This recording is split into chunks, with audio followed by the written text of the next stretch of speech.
Tessalonicenses capítulo 2, verso de 1 a 4. O tema da mensagem desta noite é os homens mais confiáveis da terra. Os homens mais confiáveis da terra. Será possível encontrar homens confiáveis na terra? Considerando, na maioria das vezes, a fala das mulheres, dizendo que homem nenhum é confiável. E eu já ouvi isso muitas vezes, não da minha esposa, evidentemente. Já ouvi isso de mulheres falando que homem nenhum presta. Eu penso que quando as mulheres fazem referência que os homens não prestam, elas não fazem referência aos homens desta igreja. Amém. 1 Tessalonicenses capítulo 2, verso de 1 a 4 diz: irmãos,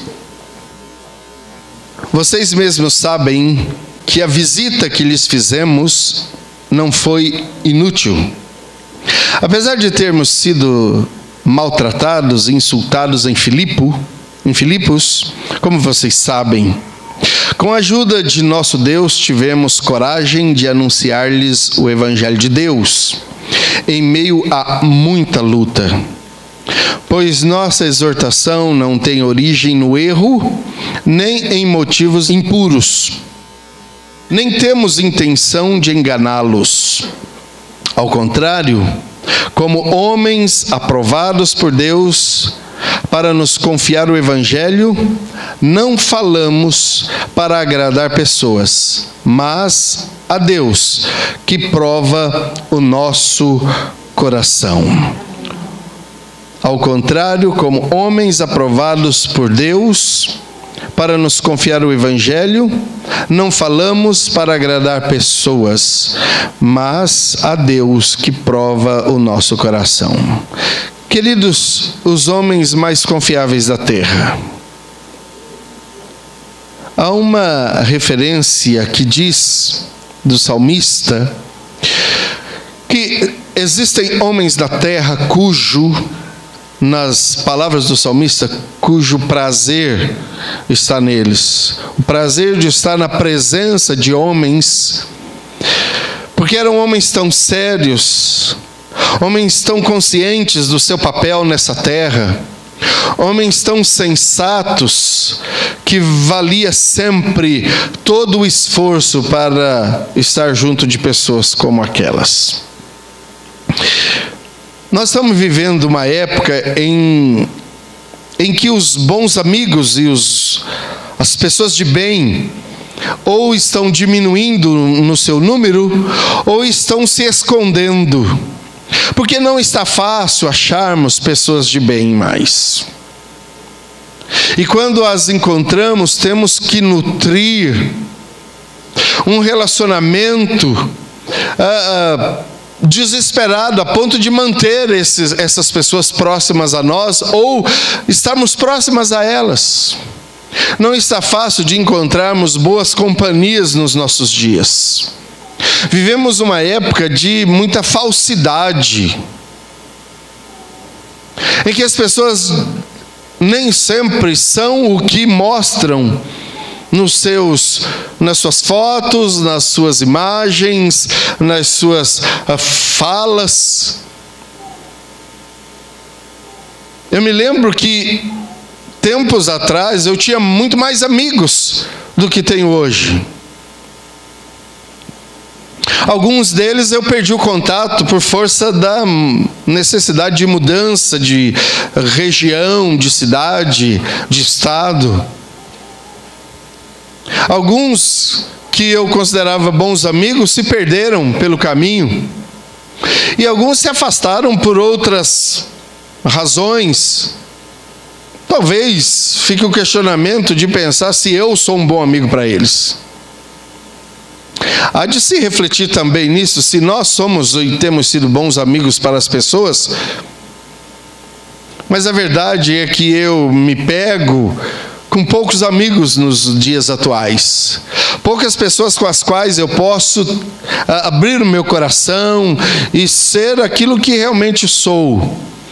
Não estou dizendo com isso que sou falso nos meus relacionamentos. Eu estou dizendo que nem sempre eu posso ser profundo nos meus relacionamentos. Eu não posso ser livre nas exposições, nos meus pensamentos e nas minhas atitudes, porque nem sempre as pessoas estão em condições de entender-nos. Assim como muitas vezes as pessoas não são livres para falar comigo, porque talvez eu não seja capaz de compreendê-las. Mas a verdade é que nesse texto nós podemos observar que há uma interação entre homens e Deus aqui. Mas para te ajudar na compreensão, eu quero trazer à sua memória um pouquinho da história de Israel. Deus, no seu eterno poder e misericórdia, resolveu alcançar os seres humanos com a sua graça e com a sua bondade. E Deus escolheu dentre todas as nações da terra um povo, para neste povo glorificar o nome dele, fazer deste povo um atrativo para as demais nações da terra.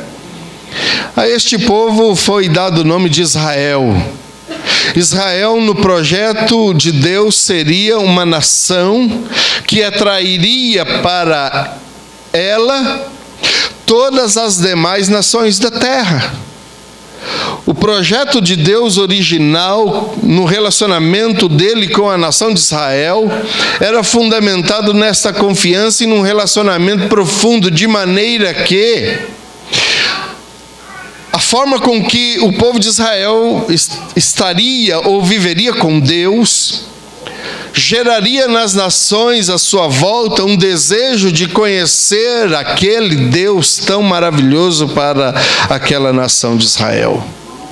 Mas aconteceu algo que não estava na expectativa do projeto que acontecesse como aconteceu. Não que Deus houvesse falhado, errado, equivocado, ele sabia de todas as possibilidades. A verdade é que Israel imaginou ser ele o detentor de tudo que dizia respeito a Deus. Israel imaginou que ela, como nação, não seria jamais abandonada por Deus, não seria jamais julgada por Deus, e Deus, em momento algum, exerceria juízo e justiça sobre a nação de Israel. Essa confiança deu uma suposta segurança à nação de Israel, tanto que quando o Salvador veio, Israel rejeitou. Não o quis, e pelo contrário perseguiu os profetas que anteriormente avisavam a respeito da vinda do Senhor e consequentemente depois o mataram. Eu quero chamar a sua atenção para uma imaginação. Imagina que eu sou Israel e que Deus tem um tratado comigo, e aqui nós temos um pano de fundo ou um cenário. Por favor, pense que esse cenário é todo o projeto de salvação para o ser humano. E Deus escolheu a esta pessoa, a este homem, para ser o interlocutor e o apresentador de todo esse projeto de salvação que está estampado aqui diante dos seus olhos. Agora entenda que a quem Deus escolheu para fazer essa explanação e deixar claro o projeto, rejeitou, não quis fazer do jeito que Deus havia combinado previamente, ou projetado. O que Deus então fez? Tirou o interlocutor, substituiu por outro.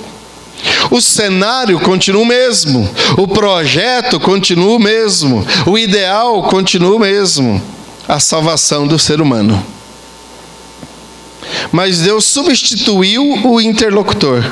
Deus substituiu aquele que iria apresentar o projeto para as nações. No início, como eu disse, o projeto seria apresentado por Israel. Israel não aceitou. E não colaborou com Deus, não cooperou com Deus nisso. Deus então retirou Israel da história. Deus tirou Israel do palco e colocou agora os gentios, também conhecido como eu e você. Amém. Deus substituiu Israel por você e eu. Colocou-nos sobre o mesmo pano de fundo e deu-nos a capacidade para discernirmos o projeto de Deus de salvação para as nações. É nesse ponto de vista, é dentro desse prisma que eu quero trabalhar com você nessa noite. E tentar explicar para você por que Deus ainda está buscando homens confiáveis nesta terra. E eu pergunto para você, você se considera um homem confiável? Você se considera um homem confiável para os outros homens? Você se considera um homem confiável para Deus? Deus pode contar com você. E quando eu falo homem, não entenda necessariamente o sexo masculino. Entenda os seres humanos, dos quais e entre os quais nós estamos aqui fazendo parte. Você é uma pessoa confiável para Deus? Então vamos olhar aqui nesse texto. Eu vou usar exclusivamente aqui para a nossa palavra o versículo 4. O capítulo 1 e os versículos anteriores do capítulo 2 e os versículos posteriores ao versículo 4 do capítulo 2 farão o nosso contexto aqui. Mas o texto diz assim: ao contrário, como homens aprovados por Deus para nos confiar o Evangelho, não falamos para agradar pessoas, mas a Deus que prova o nosso coração. Em primeiro lugar, os homens mais confiáveis da terra são aqueles que passaram pelo teste do fogo. Os homens mais confiáveis da terra são aqueles que são aprovados no teste do fogo. Quando Paulo diz que, e você pode ver, diz pelo contrário, Paulo está fazendo menção do tipo de homens aos quais não agradam a Deus. Quando ele diz pelo contrário, ele está se referindo a pessoas que não são aprovadas diante do Senhor. Ele está dizendo: nós não fazemos parte desse grupo de pessoas. Nós fomos retirados dele, nós saímos desse grupo de gente que não agrada a Deus. Homens aprovados por Deus são aqueles que têm a sua mentalidade transformadas por Deus.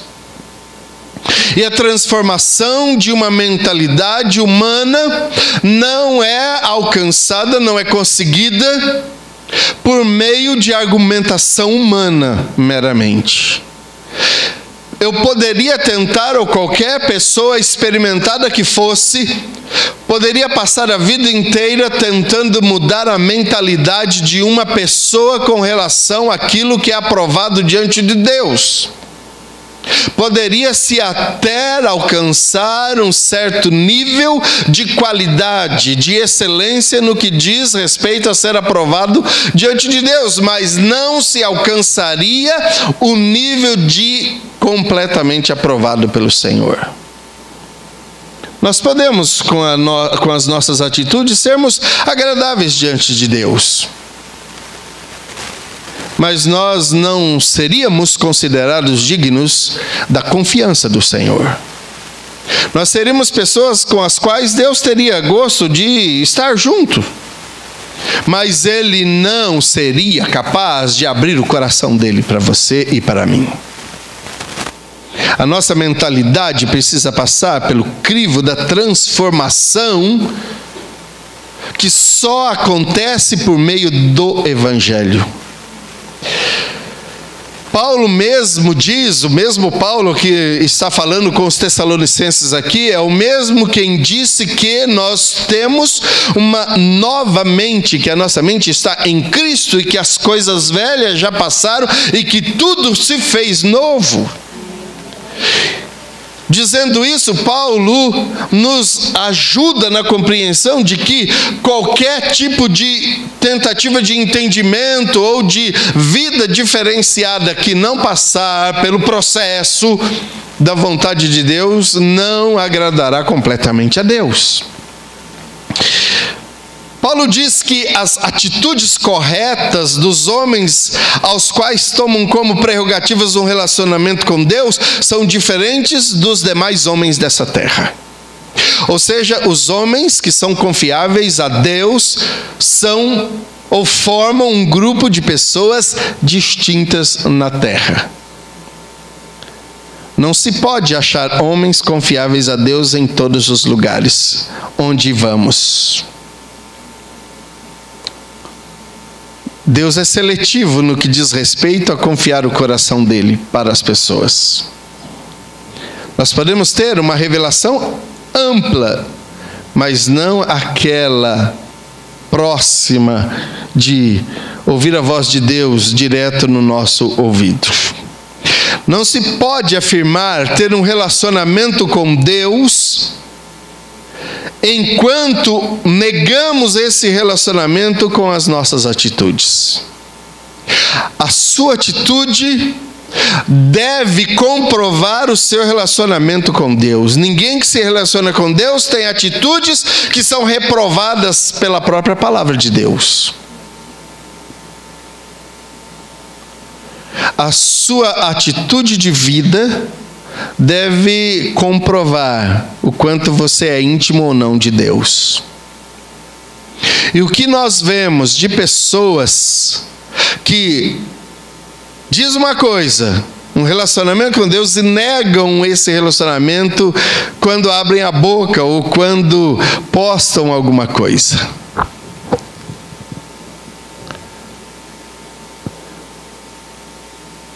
No capítulo anterior aí, Paulo faz menção da diferença entre a forma dos homens que não agradam a Deus. E se você olhar aí no capítulo anterior e nos versículos anteriores, você vai perceber aí que Paulo está dizendo que as pessoas que não agradam a Deus, elas têm uma característica.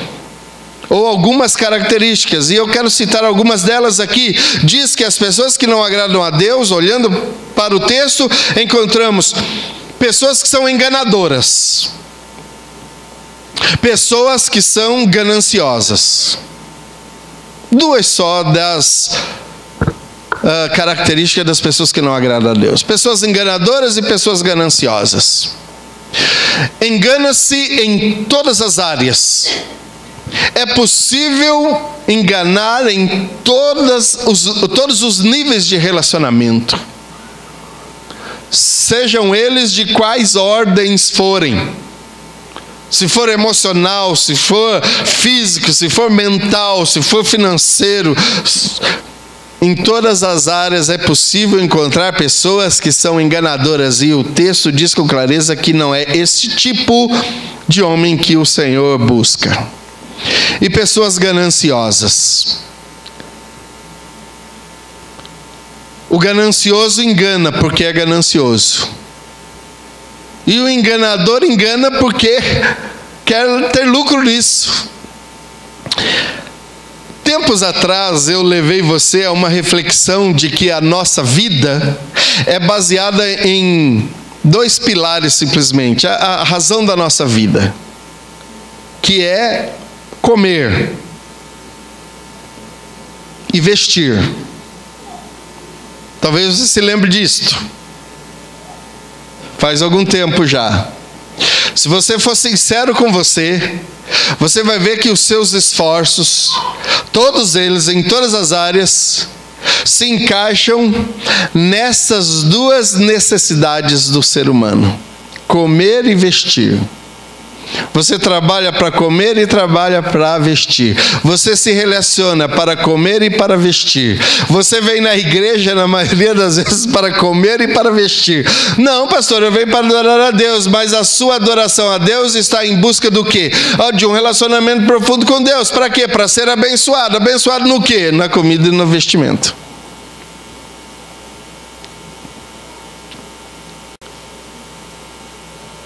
Então os homens enganam e são gananciosos porque têm como fundamento na sua vida essas duas necessidades: o comer e o vestir. Tanto que Jesus, quando estava discutindo com os discípulos de um modo geral, ele disse: vocês estão tão desesperados pelo dia do amanhã, olhem os pássaros e olhem as flores nos campos. Os pássaros não se preocupam com o que hão de comer amanhã, e as flores não se preocupam no que vão vestir, porque o Senhor cuida delas e cuida dos pássaros. Então, o primeiro aspecto aqui é que o homem aprovado por Deus precisa ter uma mudança de mentalidade. E aí Paulo diz que esses homens são aprovados quando passam por essa transformação da mentalidade, são aprovados pelo fogo. E a ideia do fogo aqui é aquela ideia básica do ourives, quando pega o ouro ainda em pepita e ele coloca no fogo para ser derretido, para que as impurezas saiam. Eu estava lendo um pouquinho sobre ouro, e nós temos aí, talvez eu não me lembre de todos os aspectos do ouro, mas nós temos o ouro 24 quilates, o ouro 18 e o ouro 14, eu acho. O 24 é o mais puro, que tem quase 100% de pureza. O ouro 18 quilates, que é o que normalmente compramos e que usamos nas nossas peças de joias, ele tem uma quantidade até grande de impureza, como outros minerais, como prata, como cobre, como níquel e outros minerais. E o mais baixo, que é o ouro aí de 14, que tem um valor inferior. Quando Paulo está dizendo aqui, ele está dizendo que esses homens, que são os homens mais confiáveis da terra, são aqueles que passaram pelo processo de purificação e que chegam a esse nível alto de purificação. Você sabe quanto... E por que eu comecei a estudar isso? Porque eu estava lendo o texto quando o rei Salomão estava fazendo o templo e formando a parte interior do templo. E eu não sei agora, não me lembro os valores, mas eram, acho que alguma coisa próxima de 21 toneladas de ouro, que ele usou para fazer o revestimento, as peças. E eu então comecei a fazer uma conta, fui ver, e descobri que 1 grama de ouro está hoje a R$157, 1 grama de ouro.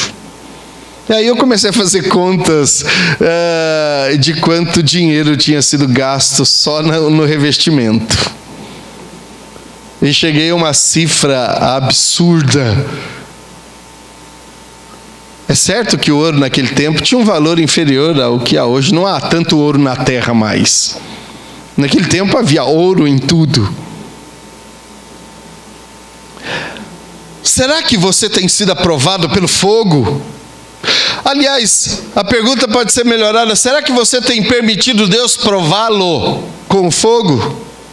Fogo nos faz pensar em sofrimento, em angústia, em tribulação, em dores, em dúvidas. Fogo queima, fogo sapeca, fogo divide, fogo ferve, fogo frita, fogo derrete. E Paulo está dizendo, se você olhar aqui no versículo 3, ele diz, nós tivemos ali no versículo 2, ele fala, apesar de termos sido maltratados e insultados. E no finalzinho ele diz, nós pregamos o evangelho em meio a muita luta. A vida do brasileiro é uma vida razoavelmente confortável. Em todos os aspectos. Em todos os aspectos. Reclamamos do nosso governo. E lá temos as nossas razões para isso. Mas se tem um povo rico na terra, chama-se povo brasileiro. Conversava com a Eliana hoje sobre as pessoas que estão acima do peso. E se você olhar, a grande maioria da população brasileira, pelo menos no centro-sul, não está na categoria de obeso, mas acima do peso. E por que estamos acima do peso? Porque nós temos muito. Nós somos um país de riqueza, de alimentação incomparável. Nós somos absolutamente bem nutridos. Nós temos acesso fácil à comida. Conversava ontem com o pastor Celso, e ele estava dizendo, ele é do Senegal, vai estar conosco no mês que vem, e ele estava dizendo como é extraordinário chegar no Brasil, você ir numa gôndola do supermercado e poder escolher o que você quer levar. Não é assim lá. Lá as coisas não estão à disposição assim para você chegar e pegar e escolher o que você quer. Pega a maçã, olha, vira de um lado, pega a batata, joga para lá, essa está feinha, essa está melhor. Nós somos um povo abençoados por Deus, muito abençoados pelo Senhor. Mas e na hora da prova? E na hora do fogo, como é que nós nos comportamos? Como tem sido o seu posicionamento na hora que Deus acende o fogo debaixo dos seus pés? Ele quer provar você, porque Ele quer aprovar você. E não existe outro meio de ser aprovado por Deus se Ele não provar você. E Ele vai provar você em algum momento da sua vida. Ou tirando ou dando. Você sabe que Deus é muito inteligente. Ele pode provar tirando-nos as coisas, a capacidade, ou nos dando demais. Porque o homem também é provado quando tem demais. Porque é no ter muito que Deus também prova o coração da pessoa. Quando a vida é muito confortável, e é nessa hora que Deus também prova o coração, quando Ele não abre mão do conforto dele por causa das coisas do Senhor. Ou Deus prova tirando-nos, fazendo-nos absolutamente dependentes dEle. Nos leva para o deserto. Deus prova homens, não só no deserto, mas também no oásis. E você pode pensar, ai Deus, me prova no oásis. Não sei o que é melhor. O que eu sei é que ser provado não é bom.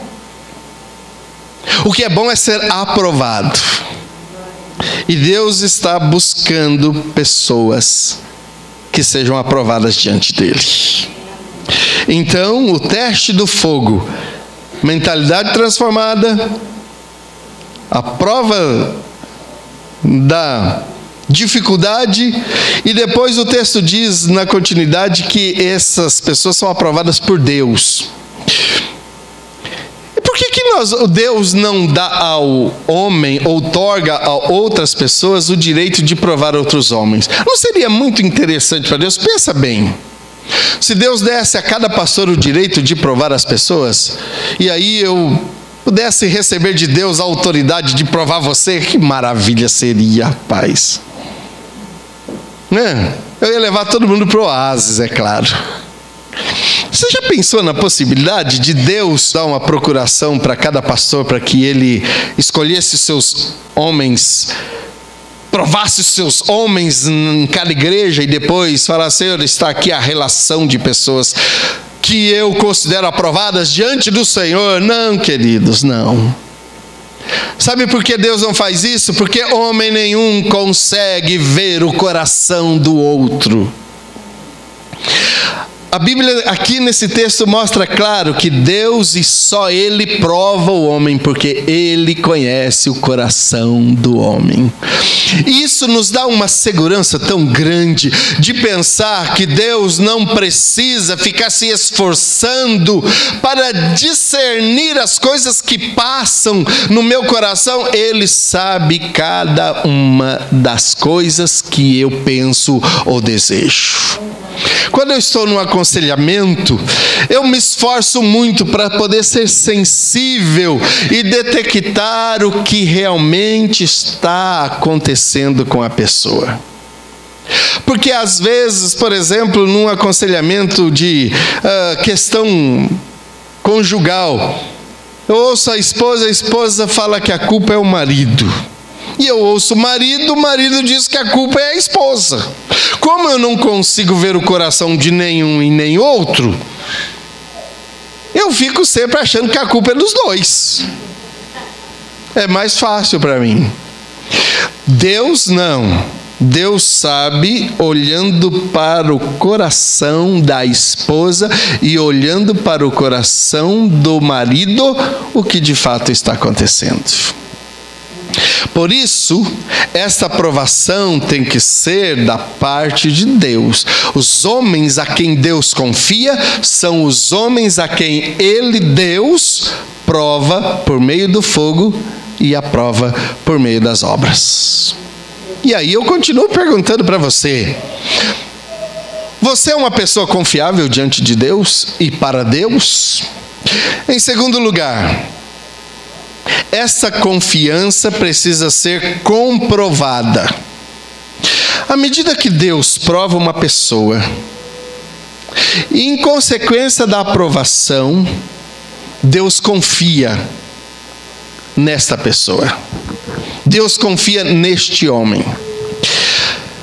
Para uma reflexão simples, você emprestaria o seu carro para todas as pessoas dessa igreja? Assim, qualquer um que pedir, precisar do seu carro, você empresta. Sem problema, você dá a chave, você diz: pode pegar.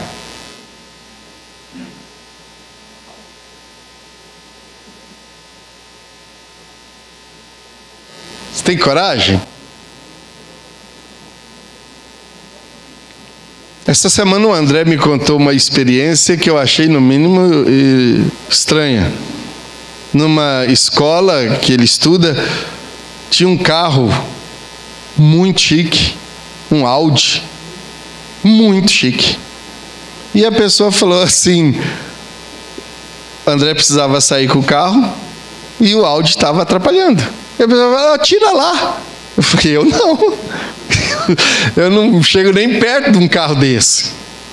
Capaz que eu vou entrar num Audi? Não assim. Não é meu. Será que eu sei dirigir uma nave dessa? Aí eu volto a perguntar: você emprestaria o seu carro para qualquer pessoa dessa igreja? Se você diz não, você está dizendo: eu não confio nesse povo. Eu pergunto mais para você: você dormiria viajando com as pessoas dessa igreja, ele no volante? Você deitaria do lado, reclinaria o banco do carona e dormiria com o seu irmão no volante? Se você falar que não, você está dizendo: eu não confio. Aí você costuma dar aquela desculpa: não, eu não tenho sono, eu gosto de ir olhando as coisas, está lá assim, ó. Mas não confia. A quem eu confio o meu carro, eu confio também a minha vida na direção. E se eu estiver viajando com alguém, e se eu disser, você pode levar agora, por favor? Eu vou deitar o banco e vou dormir. Porque se for para eu ficar cochilando lá, olhando e ajudando a dirigir, então é melhor eu dirigir. Você está vendo onde eu quero te levar? Deus não vai deitar no banco do seu carro e deitar e tirar um sono, ainda que isso não é possível, porque Deus não dorme, mas supostamente ou imaginariamente, Deus jamais vai descansar do seu lado se Ele não confiar em você. Um dia eu estava fazendo uma caminhada com o Jair, um dia desse para trás, e aí num pedaço da caminhada era um trilhozinho assim, e eu falei, Jair, vai. E o Jair começou a andar do meu lado. Eu falei, Jair, vai na frente. E o Jair vai andando do meu lado. Mas eu, assim, sem entender o porquê, ele olhou para mim e disse assim, ô pastor, o senhor consegue dar as costas para os outros? Normal. Ele falou, do mundo onde eu venho, a gente não dá as costas para os outros. A menos que a gente confie, né? Uau! Meu Deus! Se nós não podemos dar as costas para o nosso irmão, que relacionamento nós temos com Deus? Então, quando você dá prioridade ao seu irmão de ir na sua frente, não é porque é uma questão de honra, é uma questão de desconfiança. Será que nós somos confiáveis uns para os outros aqui? Você é capaz de dar a chave da sua casa para o seu filho? Ou você fala, Deus me livre? Aí eu virar as costas, ele já faz uma festa lá. A dona Beralice não sabe disso que eu vou falar para ela hoje.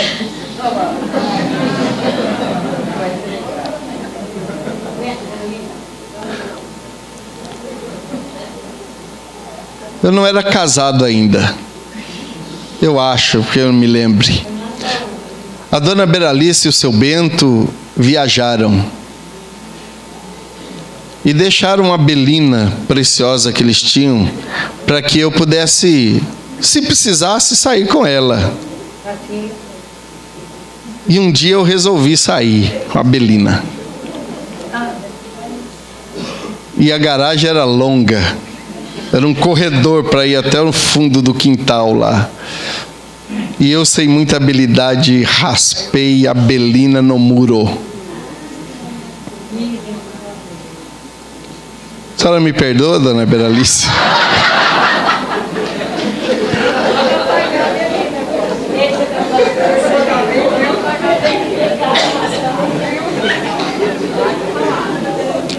Entrei num desespero.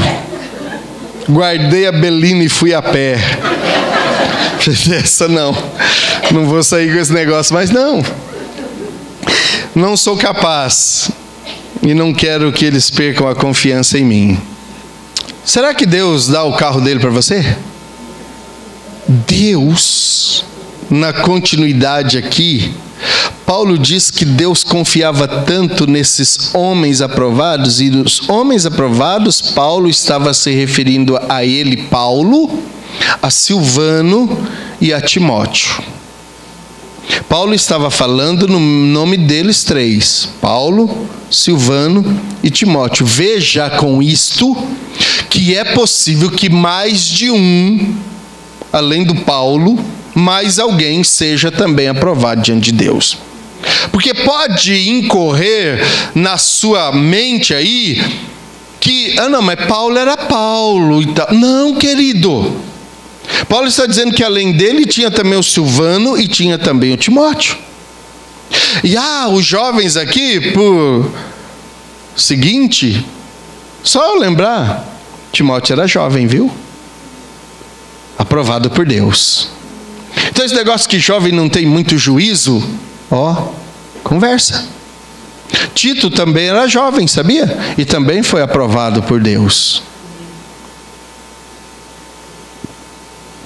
Eu posso citar algumas mulheres também que foram aprovadas por Deus. Ou seja, há mais pessoas que podem ser aprovadas por Deus. E Deus está buscando neste lugar e nesta hora pessoas a quem Ele possa confiar aquilo que Ele tem de mais precioso. Sabe o que é? O próprio Evangelho. Deus escolheu Paulo, provou Paulo, aprovou Paulo. E Paulo diz, nós somos aprovados a ponto de Deus ter nos confiado o Evangelho. Sabe o que é o Evangelho? Você parou para pensar o que é o Evangelho? Evangelho é, palavras do próprio Paulo, poder de Deus para a salvação de todo aquele que crê, primeiro do judeu, depois do gentio. Poder de Deus. Deus estava dando a Paulo a revelação do seu próprio poder. E o que é o Evangelho? A palavra de Deus. E o que é a palavra de Deus? O verbo de Deus. E o que é o verbo de Deus? O próprio Deus. Deus estava nesse ato de aprovar Paulo e de confiar a Paulo o Evangelho. Ele estava dizendo, em outras palavras, eu estou confiando a minha vida a você.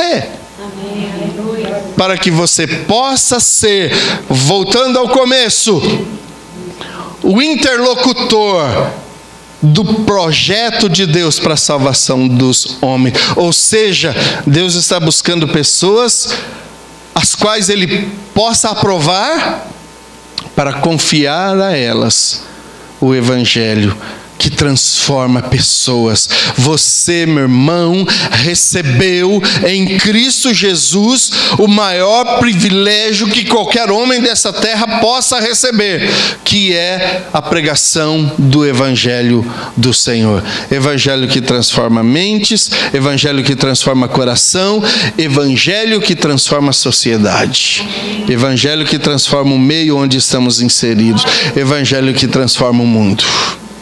Então Paulo diz assim, eu quero continuar sendo aprovado diante de Deus, e eu não vou usar, por isso eu não tenho interesse de agradar pessoas, eu quero agradar a Deus na minha vida. Então eu volto lá no começo, no meu questionamento. Você é uma pessoa confiável diante de Deus? Deus confiaria a você a vida dele? Você se considera apto para ser guardião da vida de Deus? Porque o Evangelho é a própria vida, é a própria palavra de Deus. Se você não pode ser portador do Evangelho, porque as suas atitudes não são dignas do próprio Evangelho, então você não pode ter uma comunhão profunda com Deus. Eu quero terminar dizendo para você, então, se você se considera digno do Evangelho que você recebeu, então divulgue esse Evangelho. O Evangelho que Deus confiou a você não é para você exclusivamente. É para que você distribua, para que você leve isto para outras pessoas. Do ponto de vista da interpretação desse texto, Paulo, quando diz aqui, ele diz a verdade hermenêutica do texto. Paulo está dizendo assim, eu fui aprovado para ser despenseiro de Deus. Sabe o que é ser despenseiro? É ter a chave da dispensa de Deus. O que tem na dispensa de Deus? O Evangelho. E o que o Evangelho é? Salvação. Você é a chave, e você tem a chave para a salvação das pessoas por aí em Cristo Jesus o Senhor. O que você tem feito com a chave? E o que você tem feito com o conteúdo da dispensa? Engoliu a chave? Guardou o segredo para você? Abra o celeiro e pregue a palavra, anuncie com a sua voz, mas acima de tudo com a sua vida, que Cristo é o Salvador de todo aquele que crê. Anuncie isso. Anuncie isso. Como é que está o seu relacionamento com Deus? Como é que está a sua vida com Deus? Eu quero poder confiar minha vida a você. Eu quero poder confiar os meus segredos a você.